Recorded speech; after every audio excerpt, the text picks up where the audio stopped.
25 Whitley County Plan Commission meeting to order. And if everyone would please join me in honoring our country with the Pledge of Allegiance. I pledge allegiance to the flag of the United States of America and to the republic for which it stands, one nation, under God, indivisible, with liberty and justice for all. Roll call, please.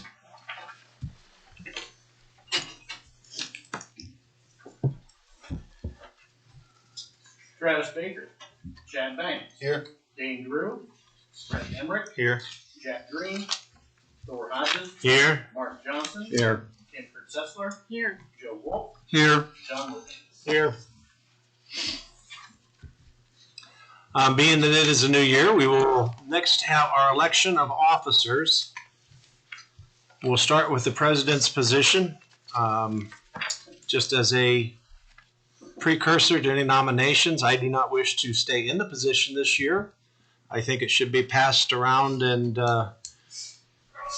probably other people get the same experience, or the council or the commission itself have the experience of having other people lead it. And so I'm going to decline any nomination that might come out for me just as a precursor. And I will open the floor at this time, though, for nominations. I'll nominate Brent Emerick for president.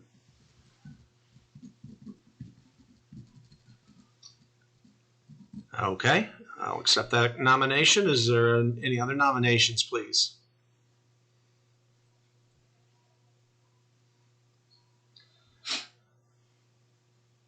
Last call.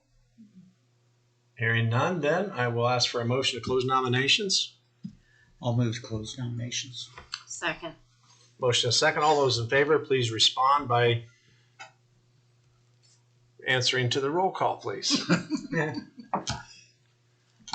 Travis Baker, Chad Banks. Yes. Dane Drew, Brent Emerick. Yes. Jack Green, Thor Hodges. Yes. Mark Johnson. Yes. Kurtz-Seslar. Yes. Joe Wolf. Yes.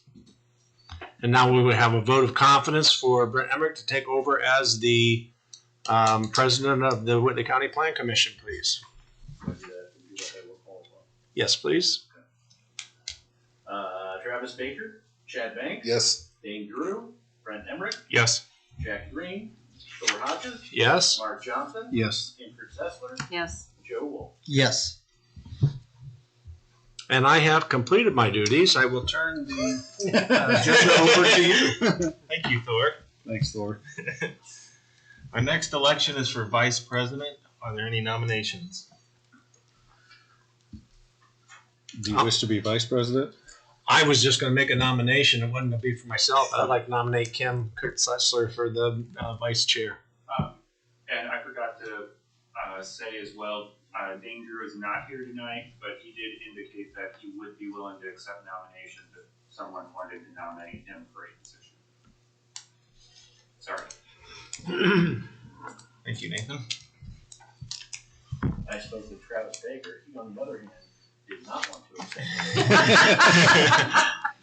That does not surprise me. I'll nominate Dane for vice president.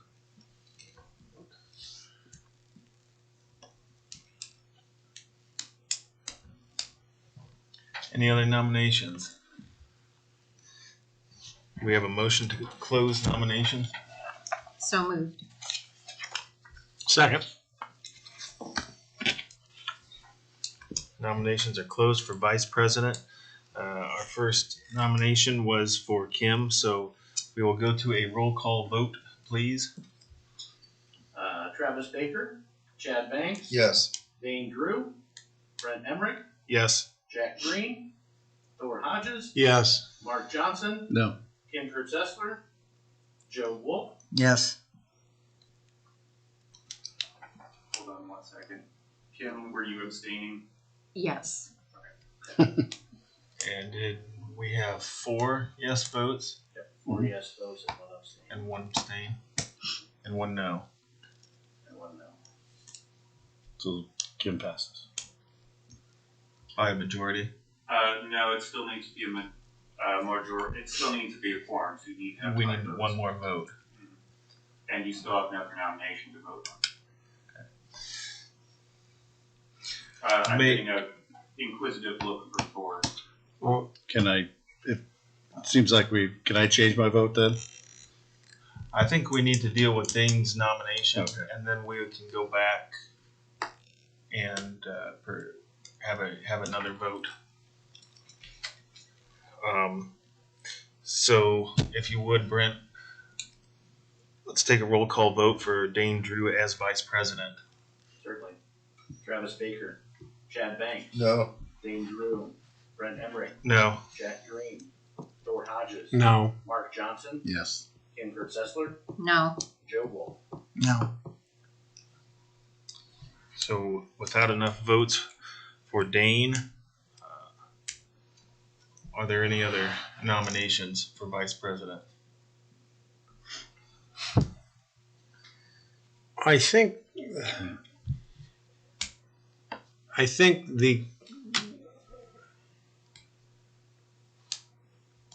the vote that we had for Kim should be ratified on the fact that it's a majority of the people who are present for the meeting, because we do have a quorum, so we're voting as we have enough for a meeting.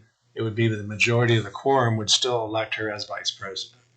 So that's my assertion that would be a valid vote. I'll could go refer with to legal counsel. Yeah, so I mean, you all are a quorum in that there are more than 5 of you, but by statute, action is not official unless otherwise authorized by a majority of the entire membership. So any official action needs 5 affirmative votes. Can we take what would be a revote, or do we need to I mean, certainly nominate you could Kim again? re-nominate Kim. I think it'd be appropriate to. I will renominate Kim for the position.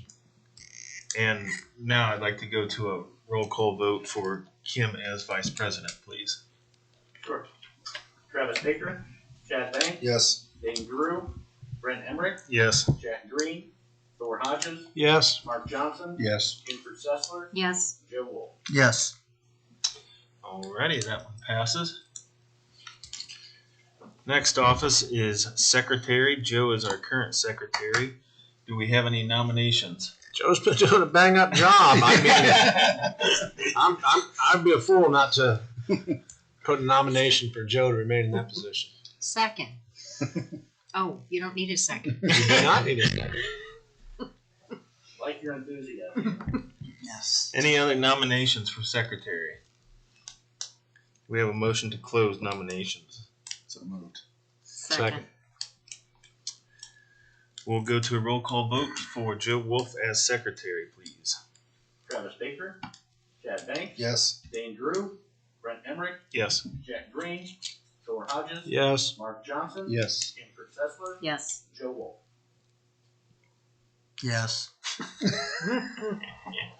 That's that unbridled enthusiasm that you like to see. Joe gets elected for another year. Next office is election of one of our members to represent us on the Board of Zoning Appeals. Currently, that's Jack. And as a reminder, this must be one of the citizen members, so the ones that qualify would be Jack, Travis, Mark, Joe. Joe's already appointed by the commissioners directly to PTA, and Kim. Those five people are. Is Jack indicated He would be willing willingness? to serve again, yes. I'll nominate Jack. Any other nominations? We have a motion to close nominations.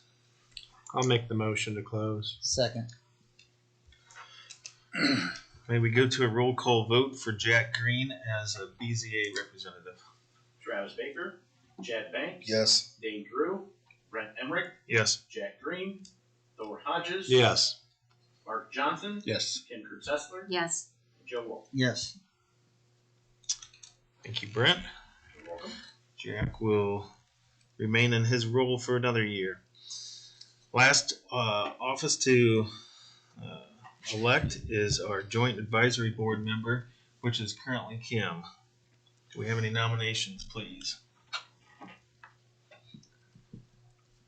Are you willing to do it again, Kim? I am. That sounds like a question, Kim. Is it Am I? appropriate for her to have both those positions? There's nothing that says that she can. I enjoy it, but if somebody else wants to grab some of that joy. Well, Nathan, would you explain quickly the responsibilities of that position? The Joint Advisory Board member is the Plan Commission's representative to the Joint Advisory Board, which is the oversight board over the Joint Planning and Building Department.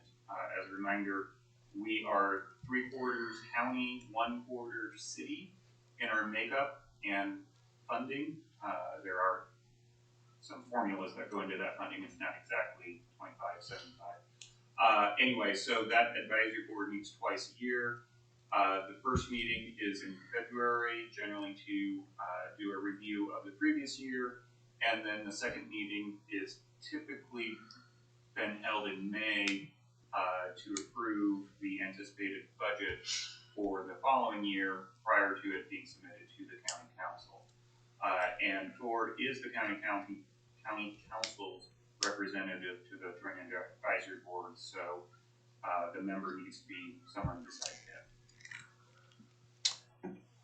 Thank you. Any nominations? I'll nominate Kim.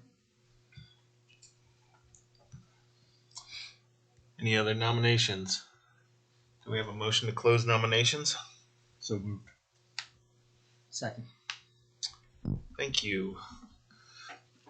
I'd like to go to a roll call vote for Kim to be on the Joint Advisory Board, please. Absolutely. Travis Baker, Chad Banks, Yes. Dane Drew, Brent Emerick, Yes. Jack Green, Thor Hodges, Yes. Mark Johnson, Yes. Kim Kurtz-Seslar, Yes. Joe Wolf. Yes. Thank you. Kim will be on the Joint Advisory Board again this year. Next item on the agenda tonight is the consideration and adoption of our previous meetings minutes, and it looks like we have the November meeting minutes and the December meeting, so I would entertain a motion for either or both. I'll make a motion to approve the November 20th, 2024 minutes as presented. Second. We do have a motion and a second to approve the November 20th meetings. May we go to a roll call vote, please? Who was the second on that? I'm sorry. Mark. Yes, Travis Baker, Chad Banks. Yes. Dane Drew, Brent Emerick, Yes. Jack Green, Thor Hodges. Yes. Mark Johnson, Yes. Kim Kurtz-Seslar, Yes. Joe Wolf. Yes. Thank you. Those minutes are approved. Any motions for the December 18th, 2024 meeting minutes? I'll also make a motion to approve those as presented. Second. Thank you. We do have a motion and a second. May we go to a roll call vote to approve the December 18th minutes, please? Joe Wolf, Yes. Kim Kurtz-Seslar, Yes. Mark Johnson, Yes. Thor Hodges, Yes. Jack Green, Brent Emerick, Yes. Dane Drew, Chad Banks, Abstain. Travis Baker. Thank you, Brent. With that done, the next item is the administration of the oath to witnesses. Anybody in the audience that would like to speak tonight, we do ask that you stand for our attorney who will administer an oath.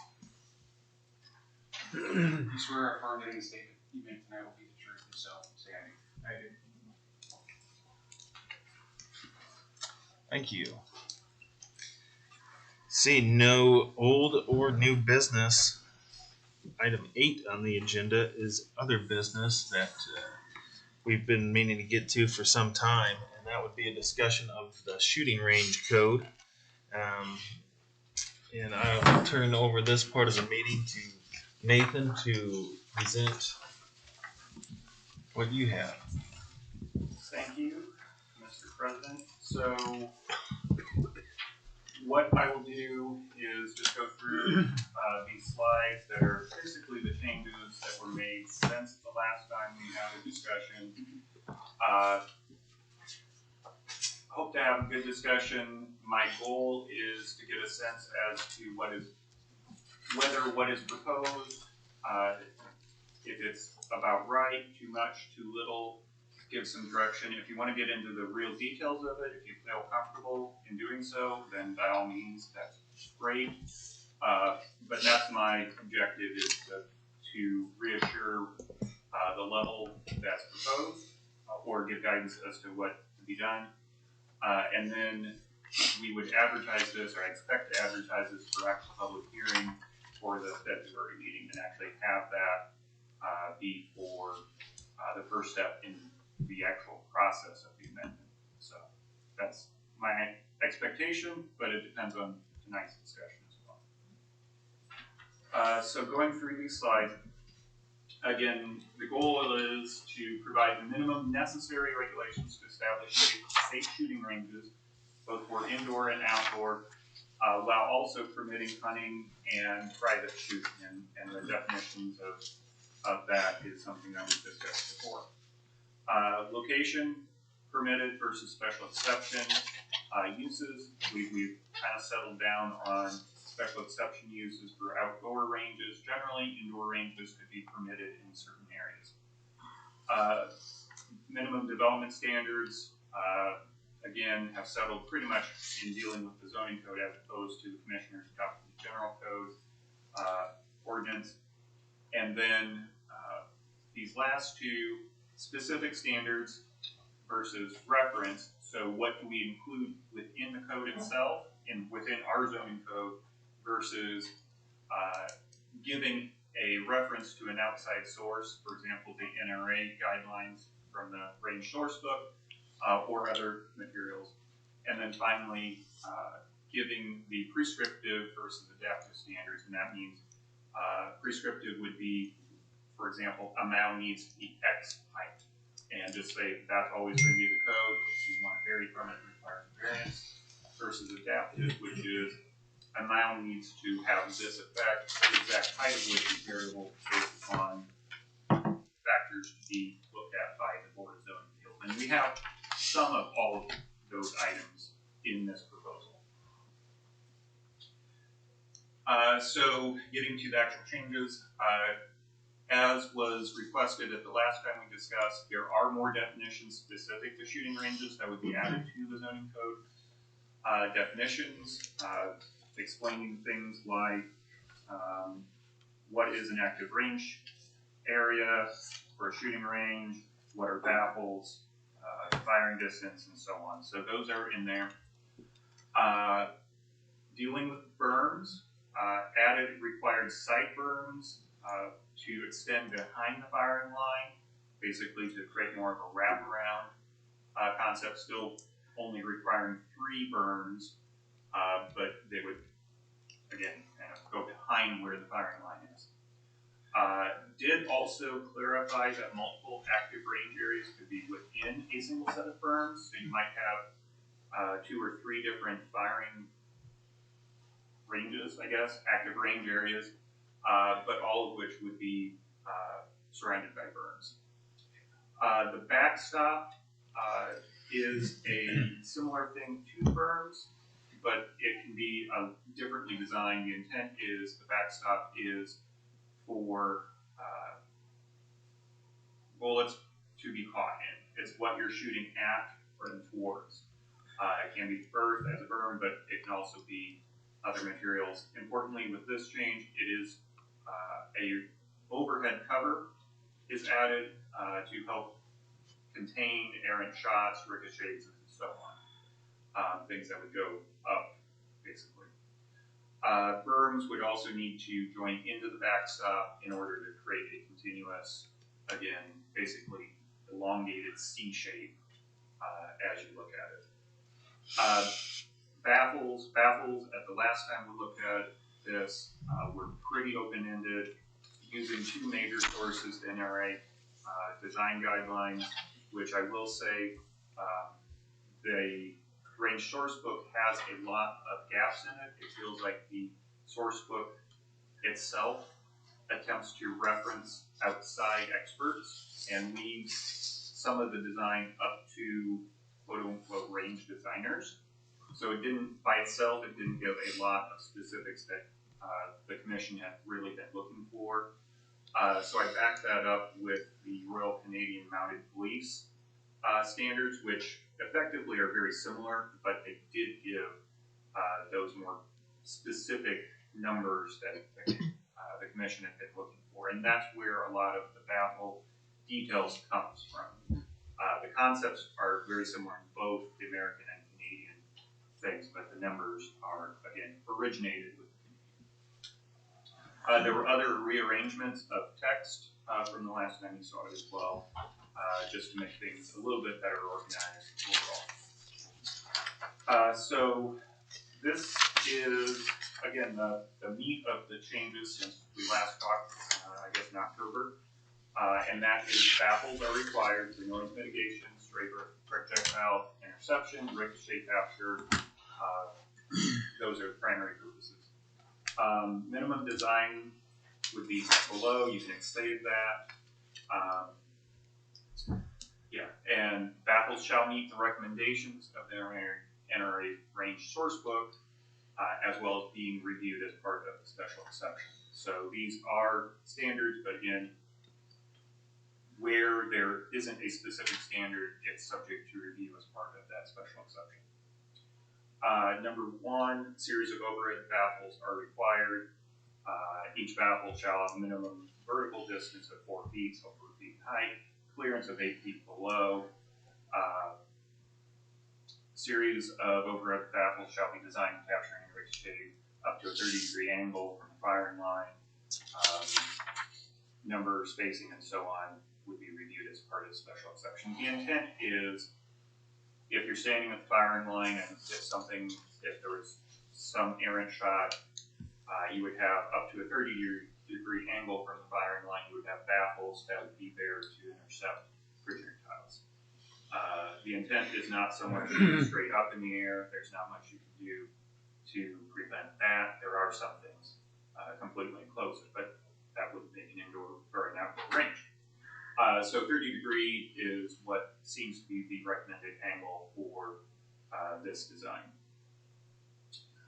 The height of the side berm does not exceed the bottom of the overhead baffles by at least 2 feet. If the berm does not exceed it by 2 feet, then the vertical side berm baffles. Sorry, I'm just reading this here. So it's been a while since I read this. So vertical side baffles shall be required along the length of the active range. So basically, your overhead baffles would continue downward along the sides, intercepting the berm unless the berm is high enough to basically overlap the overhead baffles. Side baffles shall be designed with overlap. Alternatively, side walls are allowable as well. Baffles shall be composed of appropriate material designed to capture projectiles and of sufficient thickness to prevent perforation, as well as for longevity. And then finally, the baffles shall be kept in good repair so that they properly serve as assigned function. So again, that's the big piece that was not fleshed out at the last time. All of the other pieces we saw back in October had at least some discussion about. So I'm going to kind of open it up to you guys now, and you give me guidance as to what you feel like is appropriate, too much, too little, need to look a little bit more at. Give me guidance. Thank you, Nathan. Floor is open to comments.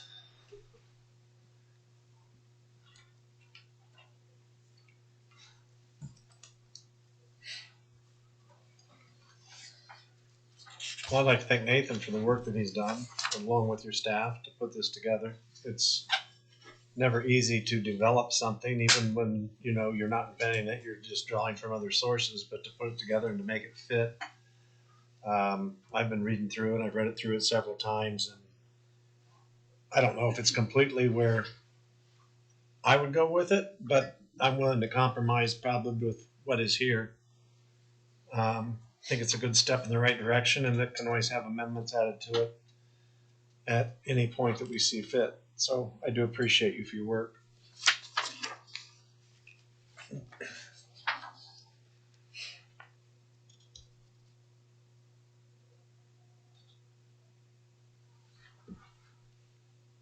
Were you a part of helping start this, weren't you? I was, and Yeah. I was at the first couple meetings when we were just getting the nuts and the bolts of it together, but then I kind of fell off on the process where it was put together towards the end, and I think Chad was a lot more involved, I think, in it towards the end than I even was, and I appreciate that work from Chad also.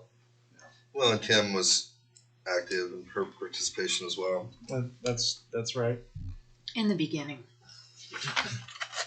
Not as much at the end.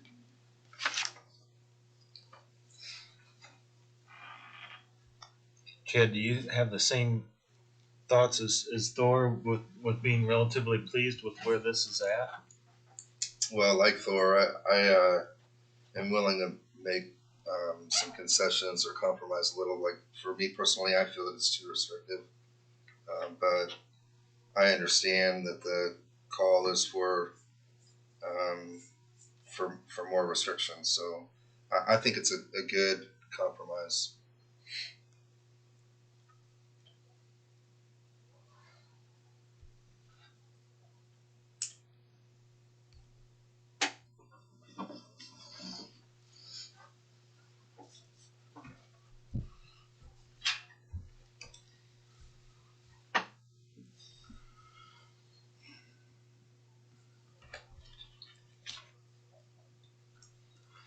Nathan, if I understand you correctly, we're not looking to vote on anything tonight. You're just wanting to get the feel of the planning commission to advertise this for a February vote potentially. That is correct. When we stepped out, we wanted to have the commission be at a point of comfort before we opened it up for public hearing. So that's what hopefully we have tonight. And I would suggest too, I mean, this has been a process, and I think we're getting it close to home, but my suggestion would be that even because of the fact that we schedule that public hearing, that we have that public hearing, and there might be a lot more opinions and voices and things that are brought to us, that we might even want to take another month to consider that information. So we could schedule a vote and also postpone that vote if the public hearing went in a way that we wanted to put more thought into it. Yeah, I agree. There could be a lot of information presented at a public hearing if that's something we do next month.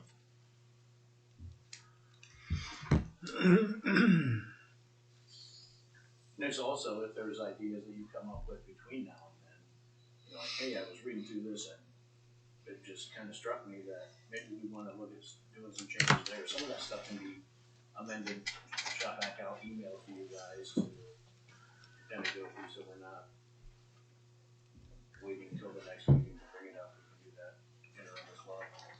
We do need to give the public a pretty solid code to review, a proposal to review. But yeah, we can continue to make tweaks and of course afterwards do if it's warranted. I may have asked Nathan before, but with some of the surrounding counties, and I know we don't need to copy them. You know, we can do what we see fit for our own circumstances. But have the other counties that have tackled anything like this, either from a code perspective or even with some of the decisions that have been rendered or anything that might have been brought up before their BZAs, been this prescriptive? None of the actual codes were this prescriptive. I was very hard pressed to find any sort of zoning regulations. Most of them just treat it as a land use and just say it's a special exception or it's permitted use as the case may be. So what I did find was in general codes, there were a few counties and cities that had specifications in their just general code of ordinances. And so that's, in Indiana at least, that's what I found. In terms of BZA decisions from surrounding counties, I haven't been able to look for those to say, with the special exception approval, for example, these were the conditions. So no, I haven't found those. Okay. Thank you.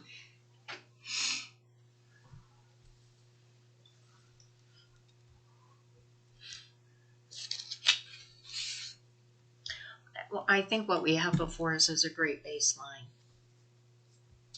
And I'm in agreement that, you know, if the public hearing holds any sway, then we can go back and take a look at what's presented and tweak. I agree with Cam and Thor.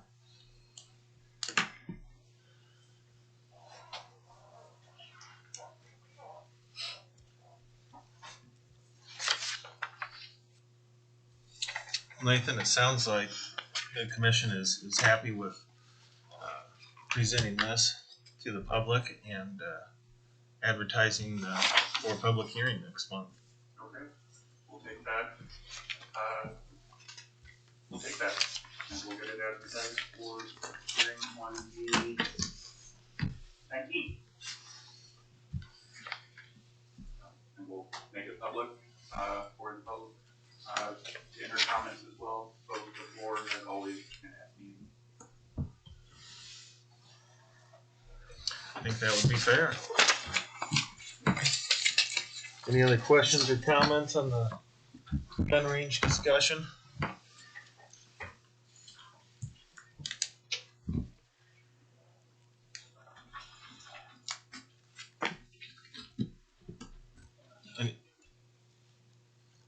Oh, okay. Sorry. Are we to other items of other business yet? Yes, there was no further discussion on the shooting range code, so we will move on to any other items under other business. Okay, sorry. So wanted to introduce Nathan Lundy, who's legal counsel tonight. He was at the December meeting with us in November. I was recording the minute. Yeah. He's been here several times. Anyway, he is back up to Liz Deckard. He's not replacing Liz, but Liz has had a few conflicts come up, just real coincidental. So Nathan joined the law firm earlier, mid-2024? Yeah, or April. Okay, April. So he's kind of getting his feet wet with various things. So again, that's who he is, since we haven't introduced him officially until tonight. So again, not the new Liz, just a substitute Liz.